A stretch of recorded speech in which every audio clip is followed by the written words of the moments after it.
Scammers swiftly swipe all of my mother's Bitcoin in just 5 minutes. After years of using Coinbase and amassing a large amount, my mother gave it all to thieves who convinced her they worked for Coinbase and that her account was locked. Now she won't report it beyond Coinbase's compromised account report, and she's afraid to tell anyone but me because she thinks it will end her marriage. This is a throwaway account, but I wanted to share my sad, developing story.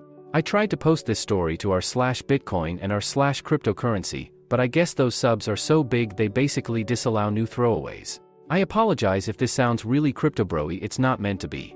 I've been fascinated by Bitcoin since 2010 but didn't buy it until 2012 when it was around $980, near its all-time high, ATH. At some point, maybe in 2017 or 2018, my mother asked me if I knew what Bitcoin was. This surprised me.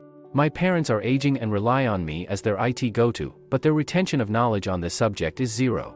For instance, I've shown them how to upload photos from their phones at least 3 dozen times, yet the process never sticks. I told my mother I wouldn't be responsible for teaching her about Bitcoin, she'd have to learn on her own and then come back to me with real questions. I know I'm not a patient teacher. To my surprise, she did some research. I was impressed. I explained that using Coinbase was probably the best option for her. It's similar to online banking and relatively user-friendly. My parents struggle with remembering passwords, they each ended up with multiple Facebook accounts. I've considered a password manager, but even that seems like a nightmare compared to their current method of writing down 200 passwords in a document.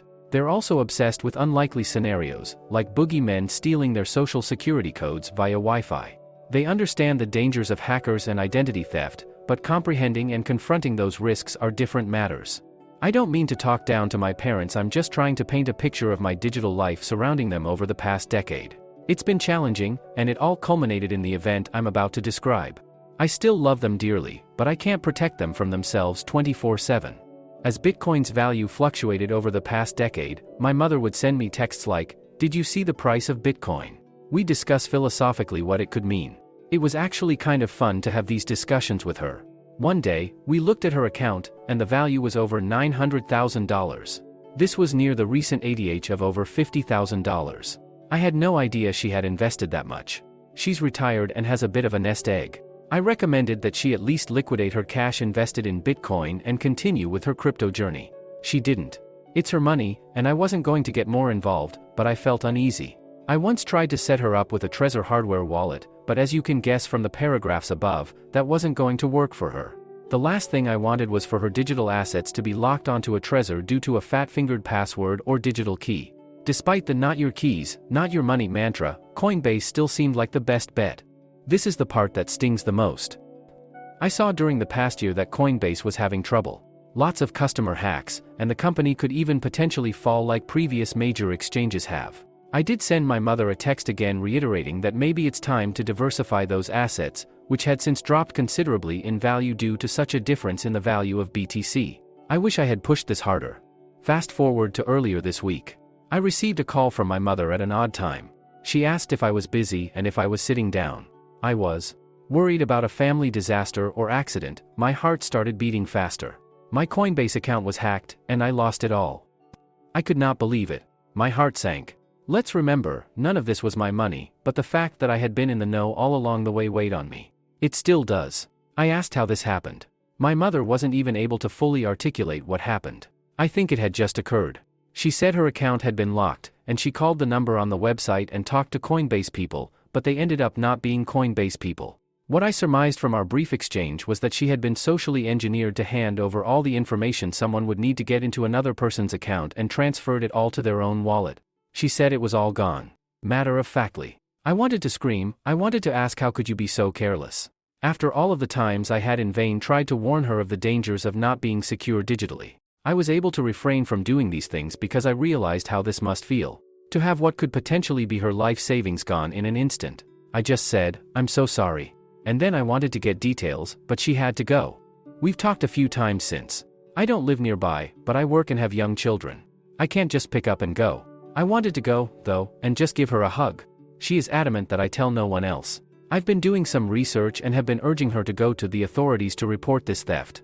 She made some major bonehead mistakes, but she is the victim of a crime. I keep telling her this. But she is embarrassed, obviously, and worried she will be put in the newspaper, and her spouse will divorce her over this. So now I am left bearing the weight of this immense secret and devastating loss. She says it's gone, there's no way to get it back. If I were there, I would at least check the transaction log and try to follow the BTC as best I could through the blockchain. That's something, but still, I am also a realist and know it's all gone. That's how this technology works. It is agnostic, it is sterile, it is unforgiving. This is not the world our parents grew up in, and it's possible to consume them for breakfast. It's so wild how long cons are definitely a thing of the past when you can do a quick con and become a millionaire in less than 5 minutes. From what I've gathered in our brief discussions, this is what happened. I am missing lots of details but wanted to share just as a warning for others who may be preyed upon. She received a message that her Coinbase account had been locked. I do not know if this is an SMS, email, or toast message on a website. I simply don't know, but I believe she clicked a phony link that sent her to a bogus Coinbase locked screen. On the bogus Coinbase locked screen, she was prompted to call a number. Unfortunately, she did, instead of calling me, which I had told her, anytime something seems off, just call me first. On the call, they convinced her they were Coinbase officials and would help unlock the account. They then, unbelievably, convinced her to download AnyDesk onto her computer and literally commanded the computer while they were on the phone. Unclear on how much personal information she gave them, but potentially everything: email, phone, SS hashtag, DOB, who knows. I want to get this timeline written down and confirmed, but I can't do this until I am face to face with my mother. I'm avoiding making her relive the details by recounting everything to me over the phone. I'm also worried that as time passes, she will forget the details. Unsure what happened after this, but perhaps after they got into the account and transferred the money, they simply hung up. At this point, my mother called me because she realized what had happened. My guess is that had she just typed Coinbase into her browser or used an existing bookmark, she'd have seen her account was not locked. My mother isn't web literate enough to understand the difference. I can't help but feel somewhat responsible for not protecting my mother from her own lack of knowledge, and I feel incredibly guilty. She has forbidden me from telling anyone else, and I'm doing everything I can to avoid getting angry because all that will do is make her feel worse. I think we are both experiencing swift and sudden depression over this. She keeps telling me she can't believe she was so naive. While I deep down want to scream the same thing to her, there is no benefit from berating her anymore. The damage has been done. I know this isn't over. I'm not sure what the long-term impact of this upon my family will be. Whether the secret gets out or doesn't, neither has great implications for the future of my family.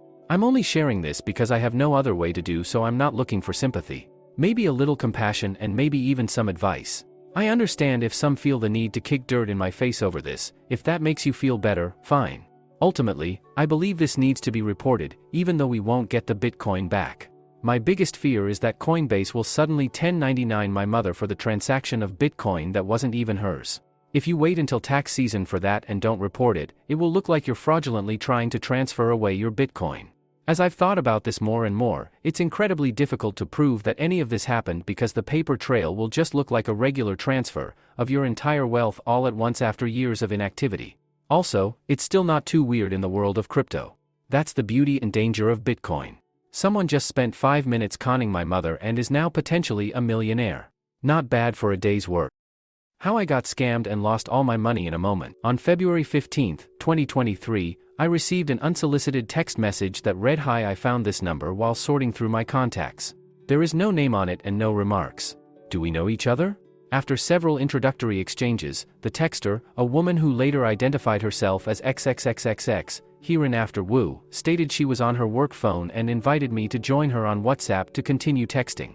Formulated to appear organic, over the next couple of weeks Wu and I engaged in conversations via text on various topics, including life goals, family, and future plans. Retrospectively, it is clear these early texts were devised to disarm me and to lure me into a feigned connection with Wu. Indeed, as time moved forward, Wu took up the practice of sending daily affirmations to me while the number of texts between Wu and claimant increased exponentially. Only after this protracted period of confidence building and between Wu's exchanges about her own daughter and family troubles, did Wu first introduce the notion of personal finance and investing. In an understated manner, Wu casually disclosed she had an aunt named XXXXXX who is a high-ranking investment banker with XXXXX. Wu produced a photograph of her with MS. XXXX with a link to Barron's magazine article highlighting her as one of the top women in finance. I confirmed through various websites that there is a MS. XXXX and that she does have a successful career with XXXXX. This discussion coincided with totally independent information I received that a colleague was retiring early because his investments had come in. When I discussed his success with him, he explained that he was making very profitable, leveraged bets on price fluctuations in BTC on a foreign exchange. He described that he was able to identify node activity and would place his bets on such activity. Logically, I understood the principles involved and they made sense. We are not friends, so I limited my inquiries to the basics. Wu went on to advise that between her own investment acumen and with the support of MS XXXX, she could predict with some accuracy when there would be 3% to 5% short-term fluctuation in the price of gold. With this information, highly leveraged bets would be made predicated upon the price movement, not the price of gold itself. Wu reported returns of between 10% and 25%. These trades occurred on a platform called FX6/Sundal, FX6. This sounded very much like the type of trading my soon-to-be-retired colleague has been involved with, and this fact gave me the confidence to move forward. In retrospect, I believe this disconnected positive input from the colleague was what really put any concerns I had toward the back of my mind. Wu guided me to FX6, wherein a demo account was opened, and the strategy was demonstrated. Later, Wu encouraged me to, and I wired funds into FX6. To accomplish this, Wu directed me to open an account with Coinbase and to wire the funds into the CB account. From there, I converted the funds to Ether and then transferred the Ether to FX6, and then converted the Ether back to USD. The first wire by me was approximately $20,000. 00. Continuing to be manipulated by Wu and at Wu's direction, I made bets that returned between 15% and 20% of the principal leveraged. Masked to solidify her credibility with me, Wu produced a series of screenshots of her account balance on FX6, a Charles Schwab account summary, and a screenshot of a CB wallet, whereas the balance of each varied between $5 million and $14 million. In furtherance of Wu's scheme and with a $30,000 balance in my account, Wu strongly encouraged me to withdraw the profits and buy my daughter's gifts. Thus, Wu established the legitimacy of remarkable investment returns while also showing a withdrawal out of FX6 would not be an obstacle. We then began to skillfully apply pressure on me to increase the amount of principal on the guarantee of even larger returns. Over the period of a week or so, I withdrew $400,000 out of my 401k and with 4 separate wires transferred $400,000 to CB and then to FX6. Over the following days and weeks, I would receive text messages from Wu advising that a price-driving node was imminent. Once placed, all these bets were successful, and my account grew to over $3 million. Then, a series of suspicious and uncharacteristic losses began to occur. Over a period of a single day and perhaps 3 bets, my balance was reduced to roughly $750,000. 00. These losing bets occurred together with what I would describe as suspect technical glitches just at the time the bet was to close. The immediacy with which the account sustained losses raised red flags and concerns for me. At the outset of the con, I conducted some research into FX6, but nothing dissuaded me from proceeding.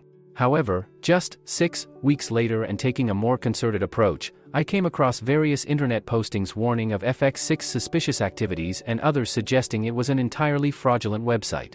I went on to learn that FX6 had a practice of holding a request to transfer funds out of FX6 account until an exorbitant ERC20 chain fee had been paid. Others reported that even if the fee was paid, the victim would be accused of attempted money laundering and threats of reporting the victim followed. In short, once funds were sent to FX6, they were not often returned. I also learned that small transfers were often permitted for the objective of building the confidence and comfort of the targeted victim. Newly enlightened and panicked, I immediately attempted to withdraw funds out of FX6 but was unable to navigate the process. I then reached out to Wu and with the information learned about FX6 scam, attempted to convince Wu that for accounting and tax reasons, I needed to transfer the $750,000 balance out of FX6 but that a larger amount of funds would be transferred into the site from my other business holding and investment accounts. With Wu's assistance, my funds were wired out of FX6 and into claimant CB wallet. At the direction of Wu, the transfer was made using Tether. Relieved, terrified and deeply ashamed, and disappointed in my own actions, I then attempted to move the funds out of the wallet and into the CB site where they could be transferred back into my 401k account. It was at this time I learned the account had been restricted by CB. In the end, and with the help of a Redditor, I learned that the Tether transfer was also fake. Thus, I lost everything. I am an educated professional, I am searching deeply to try and understand how this happened to me. It is devastating. I am 61 years old and lost a large portion of my retirement funds, and I have 2 teenage daughters. I cannot tell my wife. I have heard others who this happened to take their own life as a result. My colleague and his wife lost $1.6,500,000 of which they had invested in a friend. They were on the platform Deepcoin. That was their entire life savings accumulated over 40 years as a union plumber and a school teacher.